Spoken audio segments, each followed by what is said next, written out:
আসসালামু আলাইকুম।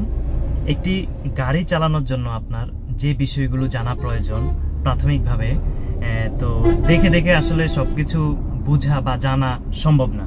তো আমি আসলে তারপরেও দেখানোর চেষ্টা করব যে একটি গাড়ি চালানোর জন্য কি কি নিয়মাবলী মেনটেন করতে হয়, কি কি জানা থাকা প্রয়োজন, যে বিষয়গুলো আপনি জেনে রাখলে আপনি গাড়ি চালানোর সময় আপনার উপকার হবে বা সম্ভব হবে। যদিও আমিও দেখে দেখে অনেকটা শিখেছি বলতে পারেন।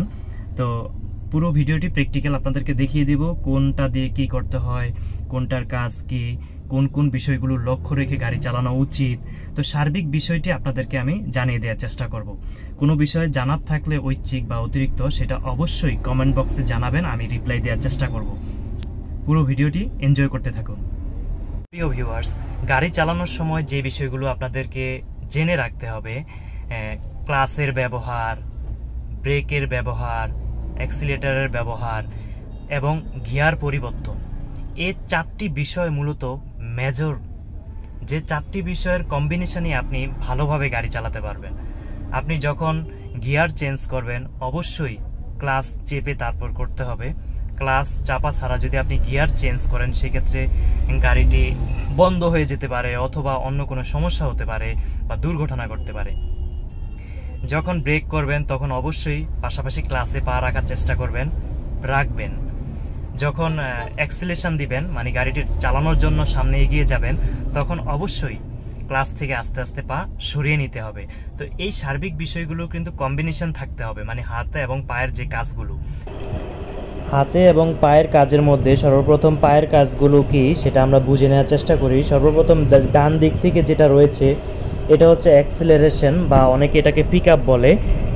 তারপর যেটা রয়েছে মাঝে সেটা হচ্ছে ব্রেক, গাড়ি থামানোর জন্য।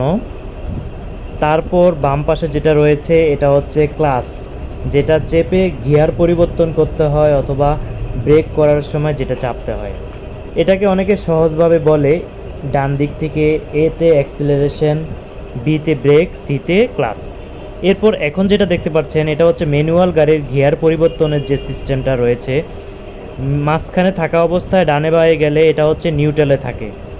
এরপর বাম দিকে নিয়ে উপরের দিকে গেলে 1, মানে প্রথম গিয়ারে পড়বে। এবং যখন গিয়ারে পালাবেন তখন কিন্তু বাঁ পায়ের যে ক্লাস রয়েছে সেটা চেপে তারপর পরিবর্তন করতে হবে। আপনি ইচ্ছা করলেই করতে পারবেন না, যেমন এই যে এটা চেপে তারপর আপনাকে গিয়ার পরিবর্তন করতে হবে। আবার আপনি মাঝে আসবেন নিউট্রাল, আবার পেছনে গেলে 2 নাম্বার গিয়ার, এখন 2 নাম্বারে চলে গেল।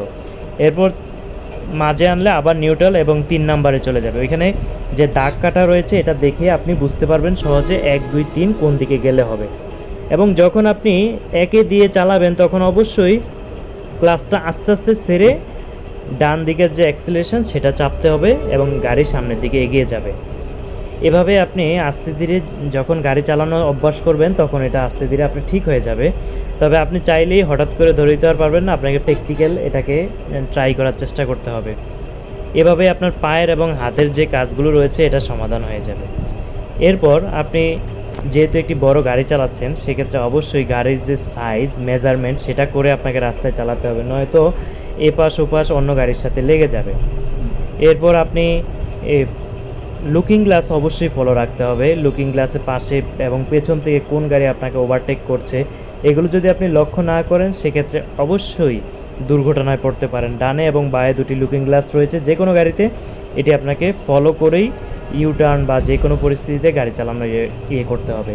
পাশাপাশি স্টিয়ারিংয়ের নিচে দেখুন যে কাঠের মতো দেখা যাচ্ছে, এটা নিচের দিকে দিলে ডান দিকের ইন্ডিকেটর জ্বলবে এবং এটা উপরের দিকে দিলে বাঁ দিকের ইন্ডিকেটর জ্বলবে। মানে আপনি ডানে এবং বাঁয়ে যাওয়ার সময় এটার ব্যবহার করবেন। সকল গাড়িতে প্রায় সেম, কিছু কিছু গাড়িতে সুইচ সিস্টেম। এছাড়াও এটা যখন উপরে নিচে দিবেন সরাসরি তখন হেডলাইট হাই লো হবে এবং এটা ঘুরালে হেডলাইট 1টি এবং 2টি জ্বলবে। এভাবেই যে ফাংশনগুলো রয়েছে সেগুলো আপনাদেরকে দেখিয়ে দিচ্ছি। এবার বাঁ দিকে বাম পাশে যে হাত রয়েছে সেটার নিচে যে কাঠিটি দেখতে পাচ্ছেন এটি হচ্ছে গ্লাস পরিষ্কারের জন্য যে উইপার বলি আমরা, ওইটা ব্যবহারের জন্য, গ্লাস পরিষ্কারের জন্য ব্যবহার করা হয়। তো এই রয়েছে আসলে একটি গাড়িতে প্রাথমিক যে বিষয়, এগুলো মেনটেন করে আপনি একটি গাড়ি পরিচালনা করতে পারেন।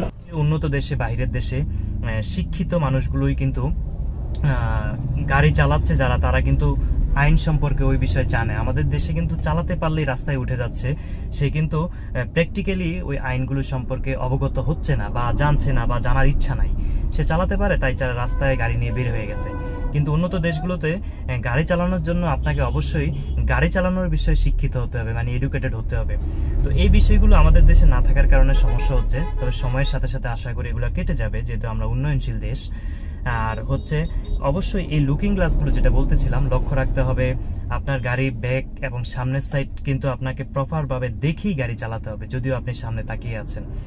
তো আশা করি প্র্যাকটিক্যাল বিষয়গুলো যখন দেখবেন তখন বিষয়টি আরো ক্লিয়ার হয়ে যাবে।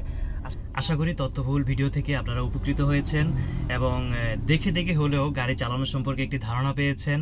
যারা আগে থেকে কিছুটা চালাতে পারেন তাদের বিষয়টি আরো ক্লিয়ার হয়ে গেল। পাশাপাশি পুরো ভিডিওতে আপনাদের সাথে আমি ছিলাম নাজিম পাটোয়ারি।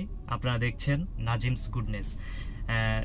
আরেকটি অনুরোধ রইল, নাজিমস গুডনেসের ইউটিউব চ্যানেল এবং ফেসবুক পেজে আপনারা যুক্ত হয়ে যাবেন যারা এখনো যুক্ত হননি।